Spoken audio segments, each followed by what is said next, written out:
अस्सलाम वालेकुम स्टूडेंट्स, मैं ब्लूबेल से आपकी टीचर हूँ। उम्मीद है आप सब खैरियत से होंगे।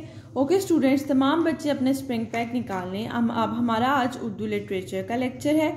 आपको पता है कि उर्दू सीधी साइड से शुरू होती है, तो तमाम बच्चे अपनी राइट साइड ओपन कर लें और उर्दू की साइड का पेज नंबर 26 निकाल लें।